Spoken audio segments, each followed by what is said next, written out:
Hey guys, it's Coach Lou.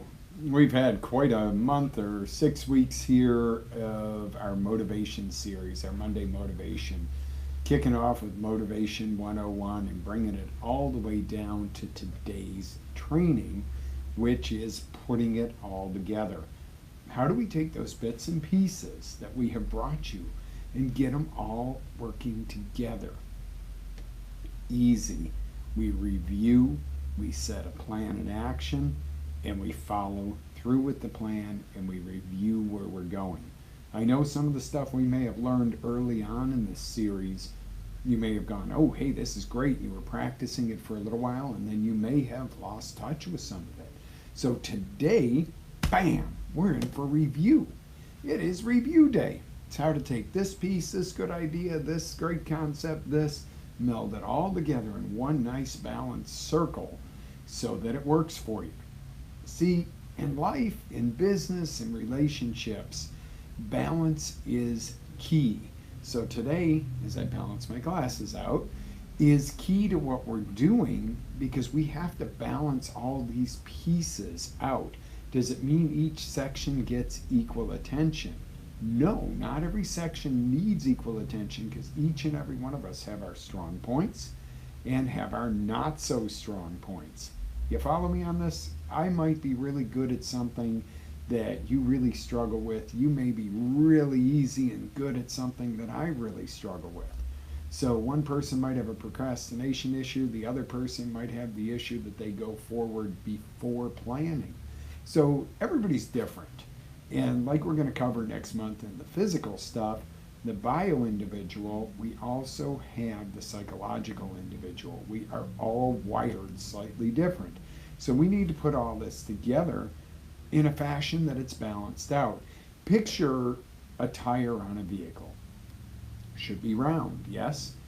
So picture if that vehicle has some flat spots on the tire and it's not round, but you're going down the highway about 10 or 15 miles an hour and you got a little bump, bump, bump, bump, bump. Yeah, life is, okay, it's a little rough, but life is going on. You put that same tire on a race car going around a track and you go bam, bam, bam, bam into the wall because you're going 100 miles an hour.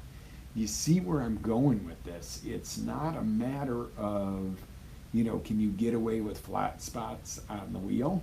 Sure you can. When you're going 10 miles an hour, when you're limping through life, making it through, getting by each day, really not putting in an effort, it's not easy being me. I've been through X, Y, Z, and no, those are all excuses. I don't want to hear the whiny, it's not easy being me. It's not easy being anybody. But we're not after easy here, right? Right? Agree with me on this. We're not after easy. We're after outcome. We're after fulfillment. We're after growth. And that stuff doesn't always come easy. But let me tell you something. It is valuable. It is worthwhile. And I think if you have put anything we've been talking to over the past weeks into daily implementation, you're seeing some change. And if you're not using it. I know this stuff works, guys. I use it in my own life. I've used it in clients' lives. I've monitored the progress. It's always a work in progress. It's always growing. But this stuff works. If you apply it, you truly use it, and you truly make it yours and own it in your heart, your brain, and your soul, this stuff is going to work. So what we're doing today is review. Are you ready? Are you ready to get down to this and take all these good ideas and bits and pieces that you've gotten excited about over the time as we've been together? Are you ready to put it into a smooth race car wheel and start using it every day in a way that doesn't hinder you and take extra time and feel like it's work? It's something that makes you glide through life. You ready? Let's hit it. Here's our review. Week 1, we did Motivation 101. What did we cover? Okay, anything you want to go after in life, you're going to, number one, have to have the why. You got to know why you want something. So then you've got to have the idea, what it is that you want. You know, the guys that went to the moon or designed the space program didn't say, we want to go somewhere out of the office here at NASA. They went, we want to go on that thing up there, that big glowing ball in the sky. People said, you're crazy. Wouldn't you say it? Think about it. If it had never been done, wouldn't you say, you know, you're not going to go to the moon? But then they took action, but calculated, planned out action. You're not going to go jump on your rebounder and go, woo, woo, woo, I'm going on the moon. It's not happening. You're not going to bounce off your rebounder and go to the moon. They had to figure out how to do it. And guess what? There were a lot of tests that failed in the process. And maybe they could have given up. But did they? No. There's our flag up on the moon. So that's a great thing. The following week we covered that state of motivation. Is motivation a thing, a skill, a talent? Maybe has a little peppering of some of that in there. But frankly, it's a state of being. Motivation is how you are, how you show up, how you wake up. And it is something that can easily be created. It's not something you're just born with and that's, for that kind of person. And it's not fake bullshit motivation of, hi, I'm Coach Lou and I'm going to change your life today. Would you like one of my business cards? And do you know anybody else that would appreciate some coaching today? We've all been through that salesman pitch stuff. Maybe you've been a salesman, maybe you're in sales, maybe you've been sold something and gone, this guy's canned. Okay? And usually, the funny part of that is, when you find that out, you know, it's like melding with your salesman and a car deal or timeshare deal, whatever it is, and the deal's done, and all of a sudden all that friendship's gone. It's like, all right, here you go sign your documents. And you go, oh wow, well he was a lot cooler beforehand. So, what, as a side note, what I'd like to see is everybody become very genuine and transparent about the way they do business, about the way they interact with people. So the state of motivation is a triad. Remember the triangle. Motivation is set up of a physical, a psychological, and a spiritual component. Integrating all three is where that power is. The physical, you can't show up like this and say, yeah, everybody, let's get motivated. Okay? How would we like to be motivated to go do our jobs today? Well, yeah. In the same respect, you can't go in, we got to be motivated today, guys. You can't just fake it. It's got to be something that you set in. You put the shoulders back. You take a deep breath. You get excited about a time when you succeeded at something. And we're going to touch base on setting the motivation anchors, but that's the stuff, the true motivation. Motivation can be very calm, but very directed. It can be over-the-top celebration, but as long as it's not fake, get that physiology, get your motivation physiology going. Your psychological side of it. You might say, oh, I'm ready to do this, I'm so excited, and if in the back of your head you're going, no, this shit ain't going to happen, it isn't going to happen, frankly. And I know, I apologize for the language up front, but sometimes we just need to drive some stuff home, and we can't candy coat it. So your beliefs, your psychological, have to be in congruency with the physical. You got to physically feel it, you got to believe in it, and then you got to have your spiritual. Again, belief plays in here. Why are you doing this? Are you doing it for your creator, your God? Are you doing it because your children are motivating you to do this? Are you doing it because you're money driven in the situation? And there's nothing wrong with being money driven if it's a business situation and your attack is to make a company profitable or push yourself forward. If you're ethical and transparent, that's great. There's nothing wrong with profiting. That's something else I want to drive home. State of motivation, is it a science or is it an art? They're two halves of the same. It's a science because there's certain rules that apply, and it's an art because you make it your own. See, using the salesman example, I won't say any names, but I used to work with an auctioneer many moons ago, not in our area. And, his first thing, I'm so-and-so, and here's my business card. Let me know if there's anything I can do for you. Okay, I appreciate that, but we're doing the same thing. We weren't It wasn't as service interaction between. And it was so canned that it was fake, but it was a learned behavior from another industry. Great guy, by the way, but just hadn't gotten to this point. Then there's the people that you come across that just seem to flow. And that's what we want. We want it to flow, just part of who we are. Whether you plug in a microphone for work, whether you plug in a computer for work, whatever it is, you want to do it with 100% passion behind you. And that's what will make the difference. You may not use the right words, you may not be the most eloquent speaker, etc., etc. We've all seen them. There's some motivational speakers that are just not eloquent in their speech flow, but leave you breathless at the end of their speech. And then there's some that are very proper about their speech flow, and there's no energy there. You can stand up and make a speech to somebody if you're a speaker, or you can drive it home if you're a speaker, and you use your science of delivering what it is you want to deliver, whether you're one-on-one or you're talking to a group, but you also use that art of who you are to bring it home. So state of motivation, it's an art, it's a science, use your triad. Pretty simple stuff, just takes practice. You don't do it one time. We don't go to the gym one time, go boom, boom, boom, I'm fit for life. No, you've got to continually hone this stuff.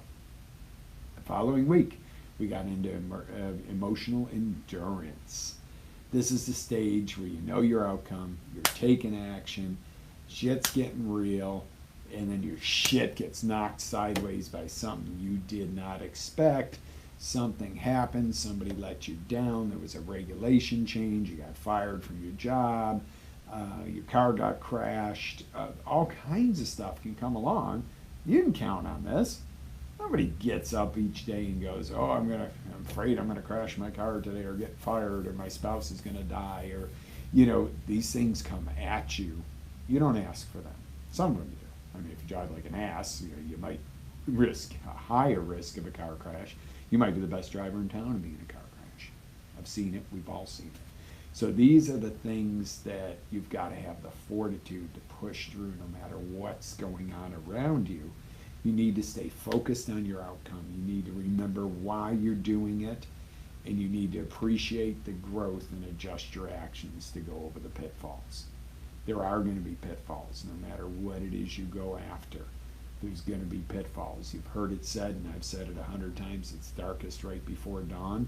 So know when it seems like everything's the toughest, the worst, you're not going to make it, you're not going to make your deadline, you're not going to get this thing off the ground, your relationship's going to crash, your health might be sideways. Sometimes when it's the darkest, you're right before the breakthrough, most of the time. So, step through that, have that emotional endurance. You know what keeps you going through this? What is it? Honestly, the power of why. Why are you doing this? What is your power of why? That will keep you going through the pain of the pitfalls. Honestly, the emotional endurance is going to get you through a lot of things that you don't count on. Some of the things you count on. Some of them are, calculated risk. You know this can happen. Or you count on this is going to happen. A competitor is going to come with more money and try to go after your market with your idea or something. These things are going to happen. But it's if you can push through by holding on to that power of why I'm doing this, there it is. Are you getting a feel for how this is all put together? Does it make sense? I mean, we're good. If not, reach out to me, ask some questions. That's what it's all about. After this, we went into pain and pleasure. These are the primary drivers of everything we do. We'll do almost anything to avoid pain and maybe a little less to gain pleasure. Which one is a greater driver for you? Generally, pain or avoiding pain is a greater driver than pleasure. Which would you do more to do? Make $10,000 or protect $10,000 from being taken from you? Generally, you're going to try to avoid the pain more. So use that. Use that avoidance of pain driver. Pain is the push, pleasure is the pull. you put them together, there's a synergy. You think that might be twice as good, but let me tell you, you got something pushing and something pulling at the same time, that might accelerate things 4, 5, 10-fold when you're using both of these in synergy. We've all seen that where two things synergize together, and it's not just twice as powerful, it's sometimes tenfold as powerful. So the equation is pain plus power with the little captions properly harnessed gives you the power to succeed. So pain and pleasure is an amazing thing. It's part of any success. Any success formula, any success, anything you want in life is going to involve some pain and pleasure. Now, sometimes you induce the pain or induce the pleasure to get your butt moving, and sometimes, it's driven by that. We use the tax day thing for that. It's painful to do your taxes. Maybe you love it. Maybe you love accounting. But, April 15th comes along, and if you're going to get a $25 penalty for not filing your taxes, it's not too painful. You might drag it out a few more days. $25, I'm busy, I don't feel good, I want to spend time with the kids, I'm not done at the office, you're liable to push it. If you're going to get a $25,000 penalty, guess what? Your ass is getting those taxes done by midnight. Am I right? Now, on the other side of that is if you're getting back $100, or you got to pay, the pleasure drive might not be there, whatever, file an extension, I don't really care. $100 either way. Now, I'm saying that cautiously because that might be huge to somebody. No judgment. But think about it. What if you get a $100,000 tax refund? Oh, you might be a little more motivated to get it done a little quicker, yes? Okay, so just driving it home with goofy examples, but are we there? We got this, understanding why pain and pleasure pulls, pain pushes, synergize them, and move way faster than if you don't use them. And let me tell you something. If you don't take control of them, somebody else will. They'll drive you with the pain and pleasure. So either you control it or they control it. So control your own. Give yourself your own growth. It's the best way to do it. Motivation anchors. The following week we went into that. Boom. Yes. Boom. Yes. Whatever it is. Yes, I'm ready. Ooh, yeah, I'm ready. Whatever it is, you can tell. If your motivation anchor works, you're fired off, and you are in a state that is unstoppable, no matter what state it is. Remember, we discussed, you don't want to show up for a date and go, yeah, babe, come on, we're going for dinner. Yeah, let's get it. Your date might pack it in and leave the table. And then in the same respect, you don't want to go to an OCR race and say, okay, let's kind of cruise through this and kick back and enjoy this. You can get your ass kicked. Yeah, it's when you get into beast mode. See the difference? You don't want to, depending on your date, you might want to be in beast mode. But as a norm, first date, you don't want to walk in beast mode if you're a guy. And you don't want to walk in wall up mode if you're a girl, because it's not gonna get it. But you also don't want to walk into an OCR race or into a company meeting in the lovey, let me get to know you mode. So set those anchors. Do you have one motivation anchor? I would hope not. I hope you have dozens by now, because they put you in a peak state for whatever state you need to be in at that point. Peak state, a lot of people mistake for being in a rah-rah mode.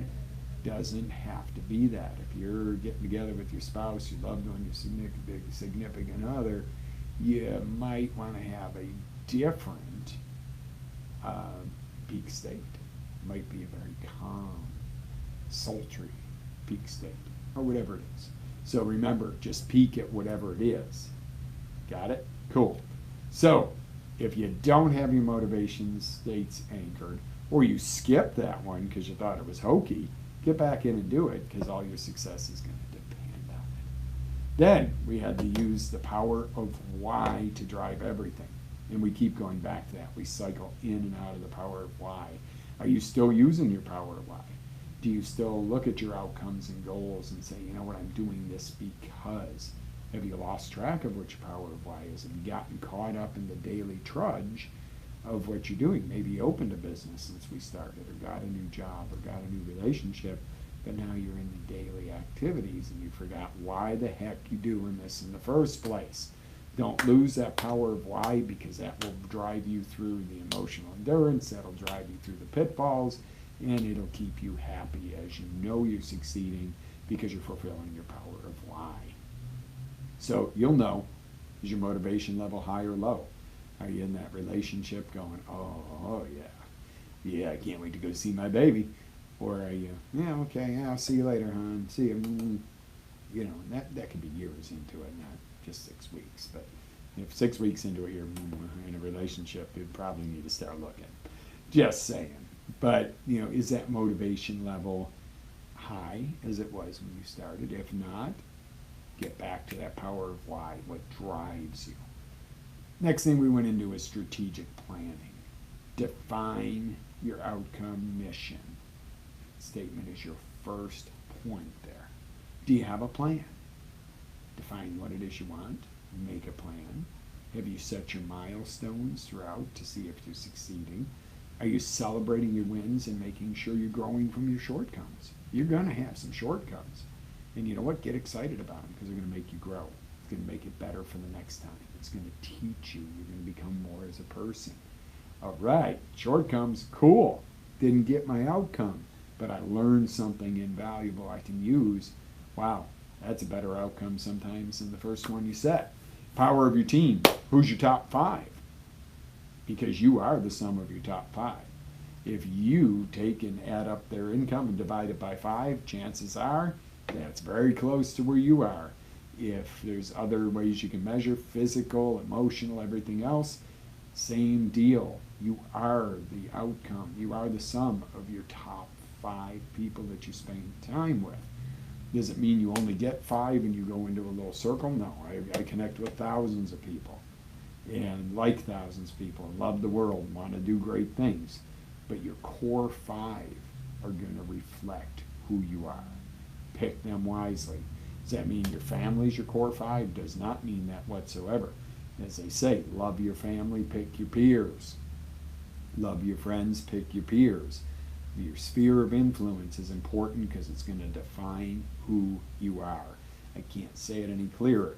What if somebody is not contributing to your success, or worse yet, a bad drain? Try to bring them up. Try to bring them to the level you want them. Try to help them grow. What if they don't want to? What if they don't care to? What if they're out to sabotage you? Cut the ties. You can still love them. You can still call them at Christmas and say, hey, love you. You don't have to spend time in their drama and their cesspool. And there's a lot of drama in cesspool out there, guys. Let's face it, more than we want to. If you need to, you cut the ties. That's not the first thing you do, unless you already know it needs to be. But if you try to bring somebody up and enlighten them, and they can't, and they're draining on you and draining on you, you got to cut the ties. Like we've always said, love your family, love your friends, pick your peer group. Learning. This may be the most important change that you can make. This is learning about this, learning about your core group, your core sphere of influence is important. Creating that core group, leading the core group. You can lead it, but you don't want to be the smartest guy or gal in the room. Instead, you want to be in a group where you're in between, where you're helping others grow, that's contributing, and where others are helping you grow to keep up with where they're at, to get to their level. Doesn't mean keep up with the Joneses. What it does mean is when you're around people who challenge you, create growth, you're going to grow to that level. Let's face it, we're here one time, guys. We live one life. There is no, I wish I could be that kind of person, or, you know, after the kids grow up, I can pursue my dreams, or after this or that. You live now. We see it every day. How many people have we lost in our lives? How many people do you see daily? Here today, gone tomorrow. Don't wait. Don't wait. Build that core group, go forward, and make it happen. Go somewhere you can contribute and grow. I can't stress this enough. Hopefully we are creating an environment here for you where you're growing, and I really honor some contributions. Send some ideas, send some stuff. You know, we're going to grow this. This is going to about we're on the cutting edge or cusp of launching a radio show that's going to be part of this, or a dual broadcast that's going to reach more and more people. That is cool, but that's also going to allow more and more interactions, call-ins and stuff. And you know, it's logistics and got a lot of shit going on. So it's coming. Watch for it. But let me know. I want your interaction, because as you're growing and learning, I can grow and learn from you too. And I can contribute. And that's what it's all about. So next month, we're going to kick into the H1, Health 1, the genesis of it all. Over the next 4 Mondays, you're going to learn how to take care of the most important vehicle you have for success, your body. This affects the way you feel, your outlook, what you're willing to do or not do, and how you affect the world around you. Let's face it, energy is the fuel for everything we want to do. You're not going to be the best business person, best parent, best spouse, best leader, best preacher, best runner, best anything, if your body is not at 150%. Screw 100%, because the 100% by the medical standards is crap. You know, just as a guy thing, the testosterone levels in somebody's body, in a male body, they have actually, over the years, the center line of that has been brought down, because men have less testosterone as a group, because they've changed. So instead of going, okay, we have an issue here, these guys need to get their butts in the gym and, you know, do some work to make up for the fact they're not tugging boulders and building pyramids or whatever, they're sitting at desks. Instead of doing that, let's lower the baseline. So what's normal on blood work these days, and a lot of the physical markers, is lower in the good stuff and higher tolerances and stuff like sugar levels and that, because, you know, society's changed. So we're going to change the numbers of what's good or bad for you based on the averages rather than based on optimal. Oh, hell no. This is what it's all about. We're going to kick into some deep, dark secrets of keeping your body operating at full efficiency, doing it in a way that does not use drugs or anything that's going to harm your body. There are no shortcuts in a pill. There are some good supplements out there, some good healthy supplements. You will never hear me recommend a supplement that is not good, or you couldn't go do something Olympic because you're using it. Most of them are foods. 90% of any supplement I would ever recommend is a food-based anyway. So, you know, these things are the type of things where there is no shortcut in a pill. There are some ways to supplement your body with foods and juicing, and when I say juicing, I'm talking about juicing vegetables in a juicer, not steroids. Not acceptable.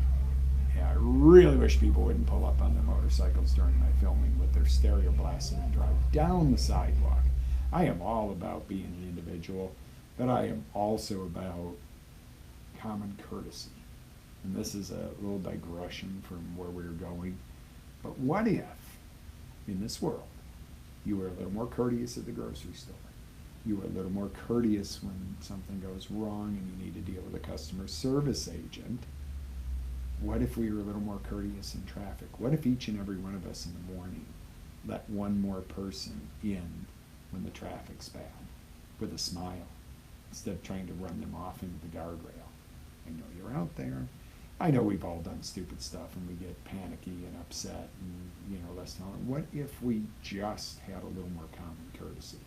Just 2 or 3 times a day where you go, hey buddy, come on in. Or, this effing thing doesn't work, or I didn't receive it in the mail. That person on the other end is going, oh God, here we go. Yes, sir, yes, sir. What if you said, hey, could you help me out here? And I realize you're not the person who shipped this, but it shows delivered, and Mr. Amazon, did I say that? Person, it's not here. It didn't go in the mailbox, or it didn't get delivered to my door. No, I did not sign for this. Can you help me out here? Because usually they're going to be like, oh my God, yeah, let's look into this. Oh, we're going to ship you something else out. thank you, have a wonderful day. And you can tell that they're relieved because you're not screaming at them because they didn't personally put it in your mailbox or deliver it to the place down the street, or it fell out into a gutter somewhere. It's not their fault. So what if we all just had a little bit more tolerance, took the time to be a little more considerate? Now I'm actually glad, crazy dude that goes down the road from the studio here with his motorcycle, and I mean, it's funny because you got to laugh because he's just cranking it so loud you would think that we have a concert outside. But I would think, I'm going, all right, that spurred something that made some good. So I'm laughing. I kind of thank him because I would not have brought that up to you guys. So see, there's a way of taking and redirecting something and giving it a different meaning that works. It's a tool. If one or two of you hear this and you're nicer to people tomorrow, and that has the ripple effect like in the pond, hey, it was all worth me initially gritting my teeth going, I want to go out there and knock him off his bike. Not really, but for a second there, you could see me tightening up. We all have our limitations. We all have our things that irritate us. Let's face it, we're human. But if we learn how to control these emotions, oh, and isn't this what it's all about? Now you're going, what do you do? Pay the guy to pull up so he could go into this dissertation? No, but it would have been a smart idea. So what I want to leave you with is putting it all together here. Putting it all back together, what we've been covering. So, idea, action, adjust, why you're doing it. Stay in the state of motivation. Keep that emotional endurance. Use pain and pleasure to drive you rather than hold you back. Set your motivation anchors and use those bumpers every bumping day. That isn't something you do just when you got to give a speech, just when you got to get on camera, just when you got to go in the office. Use your motivation anchors every day. Get out of bed. Do not use that damn snooze button. No, if you haven't figured that one out yet and you're still using snooze, scroll back on the blog and go to the alarm clock post. You're not limited to just the Monday motivation posts. There's a lot of good tools we have out here. Go back to that and realize why you need to get up, start up, set your motivation anchors off, and go. Get your day going. Learn to love your day. Love today. Because it might be the only day you get. God willing, a whole lot more than that, but love it. Keep that power of why driving you. Strategic planning. Dig into it. Know what the heck you're doing. Things are going to come up. You're going to get knocked off track. Have some contingency plans. Don't look for the worst, but be prepared for if something goes sideways and be ready for it. Carry on. Example, we're going to the dump the other day. You guys know me pretty much. I mean, there might be a few people out watching who are going, who is this Coach Lou guy? We own the fitness studio. I do coaching. We do the show. We're branching into a lot more with that. We have the auction house. Again, performance-based, it's that reaching and that human contact. I love it all. So, quick history, grew up in the auction business, found the fitness and coaching later. Love them both. We'll do them both till the day I'm no longer capable, which will probably be the day I die, because if I'm breathing, I'm going to make sure I'm doing this, because this is passion. So, the other day, we're going to the dump, not my favorite thing in the world to do. And we're getting a little jammed up on time, but we need to get one of the trucks emptied. So I go get the guys in the truck, click, and I'm like, all right, go grab the jumper cables, grab Jen's truck. Oh, no, the jumper cables are at home. Okay, go grab that box I bought the other day, a charge box. It's got a jump feature. Hour later, we're still screwing around with it. I finally march right next door to the discount auto that's across the parking lot. It's not like I had to go drive somewhere, buy a set of cables, come back, boom, we're running. Hour and 15 minutes gone out of the day. So did I count on that? Did that take away from my ability to deliver more content to you guys, or throw this off to where I could have had some more stuff for a book getting done, or done something like just hung out and played with the kids for that extra hour of the day? So I looked at that and I thought, are things like this going to happen? Yeah. Could I have prevented this by putting a new battery in that truck? As we've known, it's kind of going bad for a while. Yeah. But it didn't, so we got it done. Everything got accomplished. So there was a contingency. I didn't sit there and go, the day's ruined. It still got done. Took longer. Wasn't superly pleasant. I had to work on my emotional side of the triad because I was getting irritated. But I also learned and grew from it that, you know what? I started to try to take easier ways out instead of going with something I knew was going to work. So once I broke back down to this is what's going to work, I went and got cables, boom, boom, boom, we were up and running. So have those contingency plans in place. Be prepared, stuff's going to come at you. So then we go into, don't forget about your team. You're the sum of your top 5. I don't know how much more I can drive that home. Can be your top 10. I mean, we've got different groups. Might be your top 3, but on a lot of things, if you do the math, you're the sum of your top 5. That is science based with a little bit of art. It just is what it is, unless there's a serious difference there. But the reality is, you're the sum of your top 5. Pick them wisely. Love your family, love your friends, pick your peers, guys, and learn to love your peers. I mean, if you people are, it's a place you can grow and contribute a lot, why not love those people? Because those are the people that are making you a better you. Those are the people that are helping you to bring better to your loved ones. Makes sense, right? So H1, next month we're going into health hacks and fitness and wellness to get your body at 150%. 100% of today's standards is not good enough. It's not going to give you the energy that you need to be the best you can be. And I think that's what we're all here for, is to be the best you can be, right? Simply put. So one of my pieces of equipment just notified me that it's got low battery.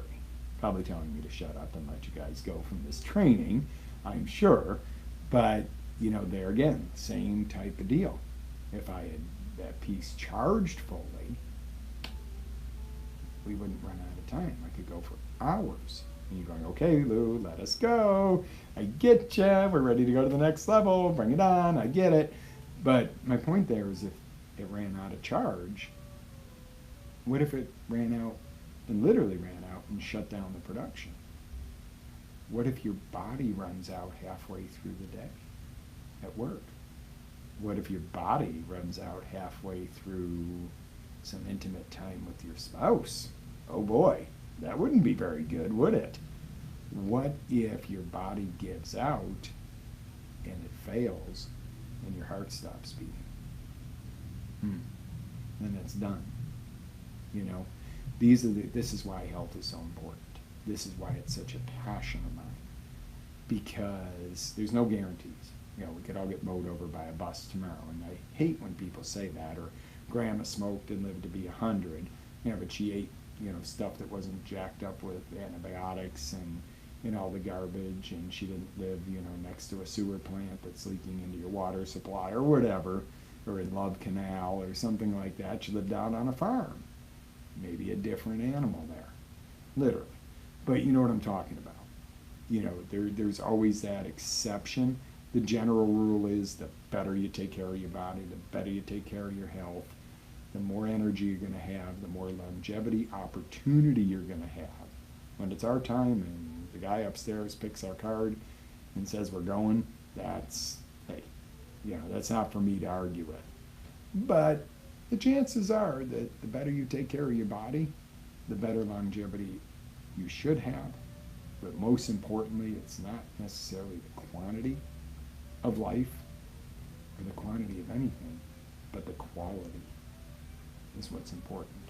Do you want a quality of life as you age? Guess what? We're all going to age. And it bites the butt. Who wants to age? When you're 20, a 40-year-old's old. When you're 40, a 60-year-old's old. When you're 55, a 60-year-old's young. And you hear that somebody passes away at 60. Oh my God, they're so young. When, somebody passed in their 40s when you were a kid, and you're like, oh, well, they lived a long life. Once you're over 40, you might not look at it like that. So my whole point to this is quality of life, quality of growth, quality of contribution, quality of your emotional connection to others, to your creator. Isn't that what this is all about? It's about the quality you receive, the quality you give. And that is where motivation affects it all. It's great. And it's so simple, yet you got to step up and do it. Initially, it's harder. Anything you practice up front and you're not good at yet is going to be a little difficult. It's going to take time, but once it's in order and you know, and you've got it, and you use it, and you fire it off, it pays you back tenfold. Think of riding a bike. You're a kid. You know, first few times, skin knees, boom, boom, boom, training wheels, da-da-da-da. I'll bet even if you haven't ridden a bike in a while, you could jump on a bike and ride without starting fresh. It's because you have taken that and conditioned it in to where it's part of you. Let's do this with motivation. Let's condition it in. Let it be a part of you, an ever-growing part of you, mind you. But, you know, if you condition in the desire to learn and grow, wow, life is going to get better and better and better. The quality of life goes up. Does it mean as you get older you might not have a few aches and pains, etc.? You may. The better you take care of your body, the less that's going to affect you. Can I tell you for sure, if you work out and eat right and this, that, and the other, you'll never have a disease, you'll never die, or you'll never have an ache and pain? Unfortunately, I can't tell you that. What I can tell you is I observed the folks in their 70s and 80s that have done the right things for their bodies tend to have a way better quality of life, or if you're 20, people in their 40s, have a way better quality of life at those points than they do if they don't take care of themselves. So H1, ready to kick ass, get into it this month. I'm going to let you go, guys, because my equipment's starting to flash and beep and tell me it's going to turn me off. Have an awesome day. Live with energy, passion, and always live your dreams. Coach Lou, revitalizelife.com. Connect with us.